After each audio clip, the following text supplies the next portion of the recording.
말씀은 성령의 열매에 대해서 말씀하신 유명한 말씀입니다. 우리 신앙생활은 거듭남으로 시작된다고 이야기했습니다. 거듭남이 신앙생활의 출발입니다.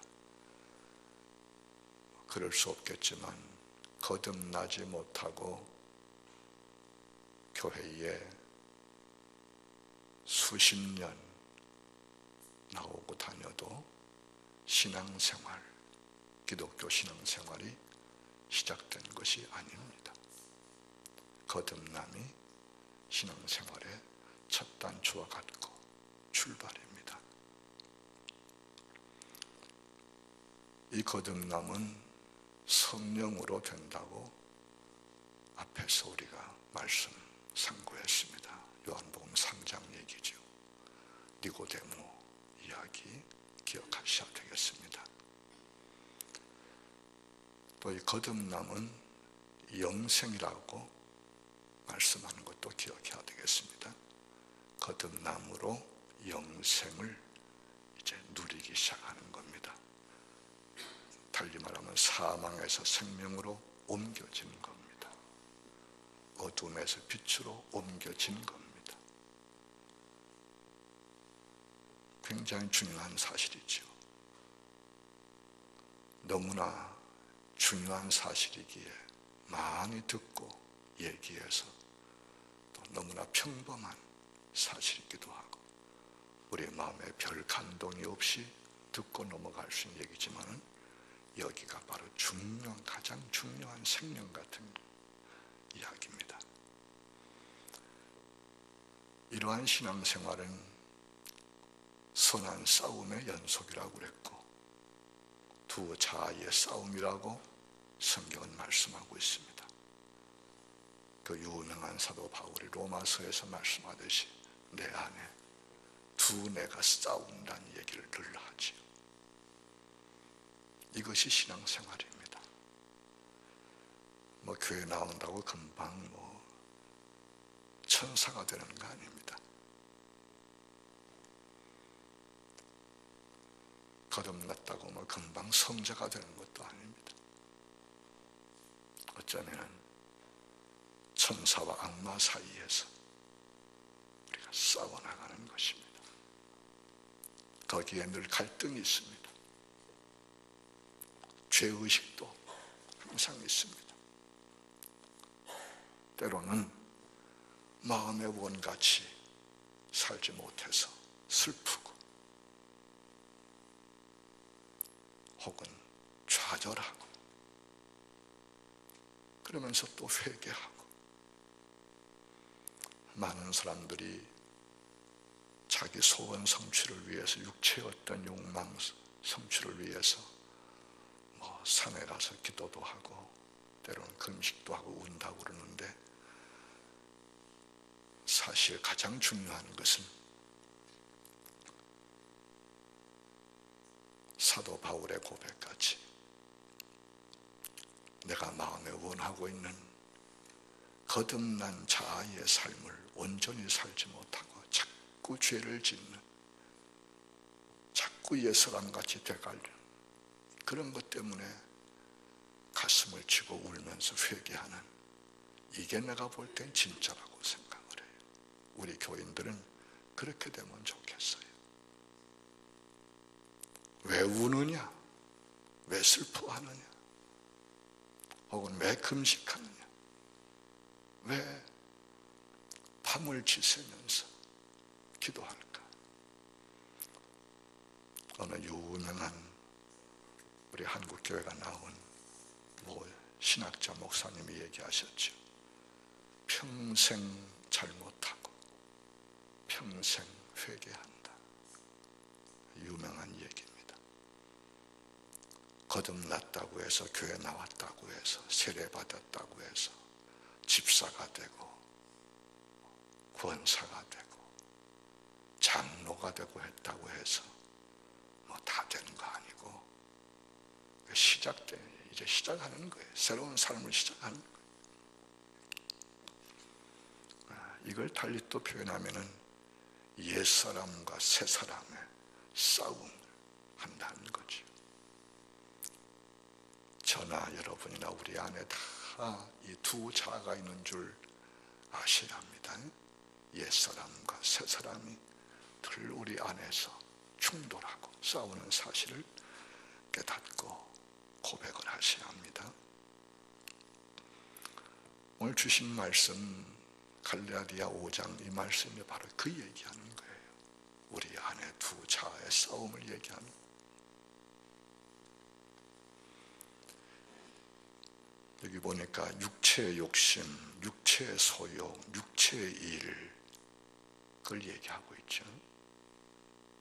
그것이 뭐라고 그랬어요? 더러운 것, 호색, 우상숭배, 주술, 원수 맺는 것, 분쟁하고 시기하는 것, 분내고 당짓고 분열하고 이단, 투기, 술 취하고 방탕하고 그와 같은 것들이라. 우리 안에 이런 요소가 다 있지요. 네, 다 있지요. 우린 정직하게 솔직하게 인정을 해야 합니다. 그런데 여기 보니까 중요한 것은 이러한 육체의 욕심을 따라 살면 하나님의 나라를 유업으로 받지 못한다라고 21절에서 분명하게 말씀하고 있습니다. 우리가 이 두 자아 사이의 싸움에서 육체의 열매, 육체의 욕심을 이루지 아니하고 성령의 소욕, 성령의 열매를 맺도록 애쓰고 노력하고 하는 이것이 바로 우리 신앙생활이에요. 어떻게 우리가 육체 욕심을 따라가지 않고 성령을 따라 살 수 있을까요? 성령의 열매를 맺을 수 있을까요? 오늘 이 말씀을 기억해야 되죠. 내가 이르노니 너희는 성령을 따라 행하라. 그리하면 육체의 욕심을 이루지 아니하리라 말씀하지요. 성령을 따라가려면 성령을 쉬운 말로 받아야 되죠. 성령을 받아야 돼요. 우리 안에 성령께서 계시고 역사하셔야 돼요. 그래야지 따라가든 말든 잠깐. 우리 안에 성령이 계시지 않는데 뭘 따라가요? 어떻게 따라가요? 성령을 받아야 돼요. 성령이 임재하셔야 돼요. 성령이 오셔야 돼요. 우린 그래서 성령을 대망하고 사모하고 하나님 말씀에 가르쳐 주는 대로 성령을 기다리며 성령을 구하고 있는 거예요. 성령이 누구에게 오십니까? 누가 성령을 받읍니까? 우리는 성경을 봐야 돼. 그리고 우리 앞서 믿음의 선배들, 우리 앞서 성령을 받은 분들을 우리가 봐야 되는 거예요. 성령이 누구에게 오십니까? 누가 성령을 받습니까? 보편적인 사실 가운데 첫 번째는 하나님 말씀을 듣는 사람, 하나님 말씀을 들을 때, 하나님 말씀을 통해서 예수님을 알고 예수님을 믿고 영접할 때 성령이 역사하시는 사실을 우리는 분명히 알아야 되겠어요. 사도행전 2장에 말씀합니다. 너희가 회개하여, 여기 회개한다는 말은 뭔지 알겠어요? 하나님 말씀 믿지 않고 예수님 안 믿는 거 얘기해요. 그걸 회개하라는 거예요. 너희가 회개하여 각각 예수 그리스도의 이름으로 세례를 받고 죄 사함을 받으라. 그리하면 성령의 선물을 받으리니 그랬습니다. 성령의 선물을 받는다. 성령은 돈 주고 사는 것도 아니고 무슨 공적을 세워서 그 대가로 우리가 받는 것도 아니고 선물로 받는 거예요. 선물은 거저지요. 늘 거저지요. 성령의 선물을 받으니 이 약속은 너희와 너희 자녀와 모든 먼데 사람 그 주 우리 하나님이 얼마든지 부르시는 자들에게 하신 것이다. 무한한 약속, 무한한 역사, 무한한 성취를 말씀한 얼마든지란 말은 무한 얘기예요.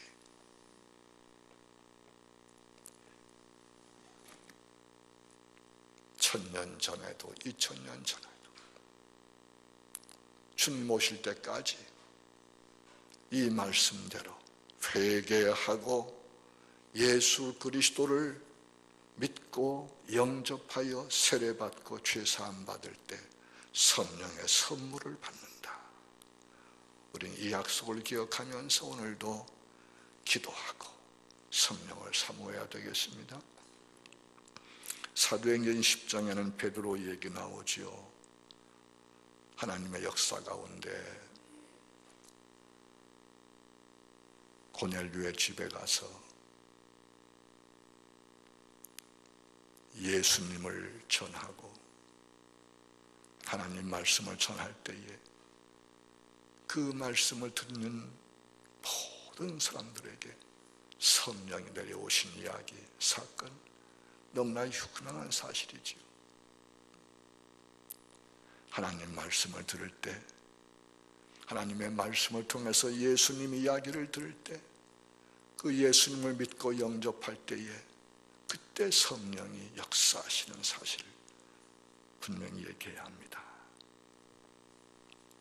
사도행전 19장도 얘기하죠.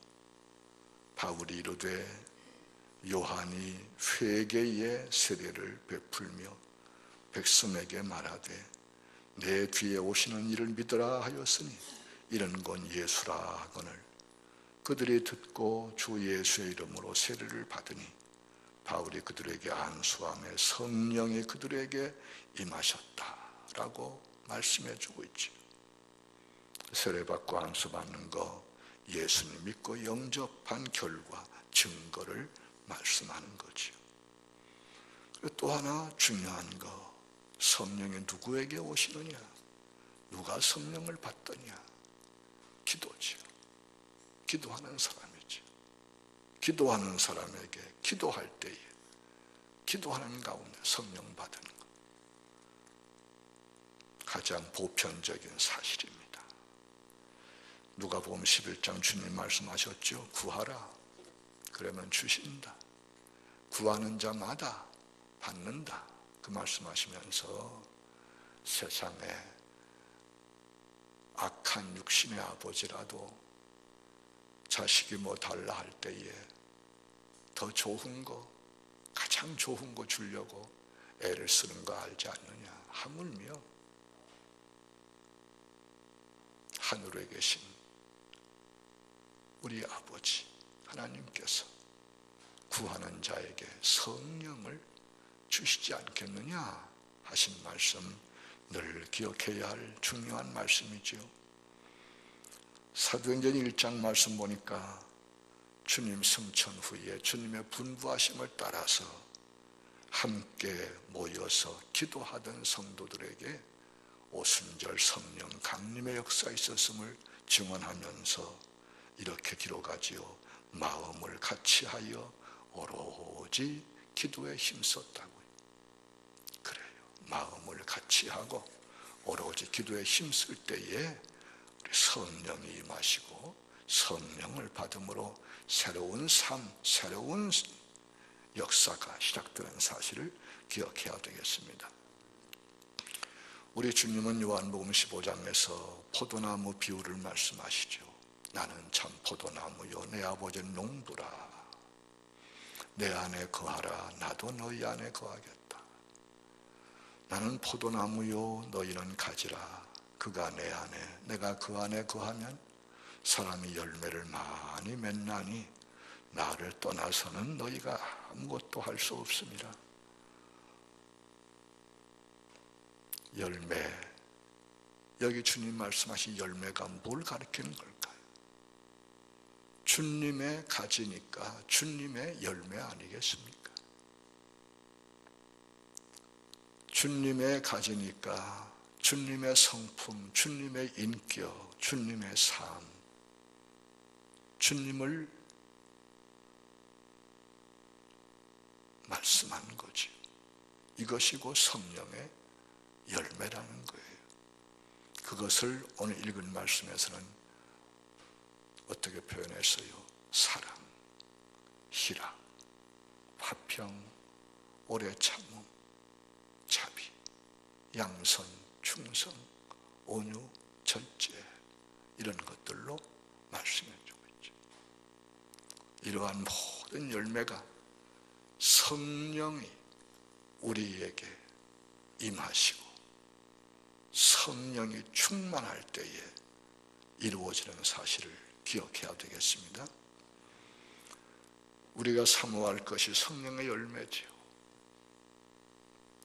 성령의 열매는 성령으로 거듭날 때 맺을 수 있는 것이고 맺기 시작하는 것이죠. 이 성령의 열매는 어린 아이가 아닌 성장한 성도, 곧 신령한 성도에게서 맺기 시작하는 거지. 성령의 열매는 그리스도의 향기로서 구원받을 사람에게 생명으로부터 생명에 이르는 냄새가 되고, 이 냄새로 죄인을 구원하고 영적 질병을 치료하며 영생을 얻게 하는 것이죠. 성령의 열매를 사모합시다. 성령을 구하는 성도가 됩시다. 주님의 약속 분명하게 믿고 성령을 사모하며 기도하는 가운데 우리 삶 속에서 성령의 열매가 풍성함으로 말미암아 주님의 향기가 되고 하나님의 택하신 백성들이 우리를 통해서 주님 앞에 나오게 되고 주님의 몸된 교회가 사명을 감당하게 될 수 있도록 성령을 사모하면서 기도하시기 바랍니다.